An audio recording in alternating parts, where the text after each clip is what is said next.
In front of me is Samsung Galaxy F56, and today I would like to show you how you can add audio or video file to text message.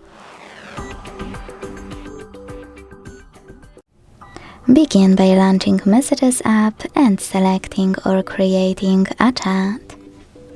Now click on this icon of a plus at the bottom left corner, and to add an audio file, select Files section. Now choose Audio at the top to look for your files. Select one of those apps or click on those three lines at the top left corner to access one of those sources.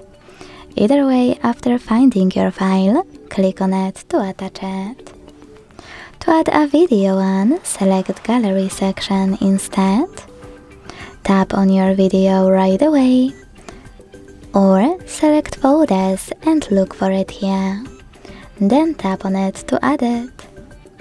Thanks so much for watching. If you enjoyed this video, don't forget to leave a like, comment and subscribe. Bye!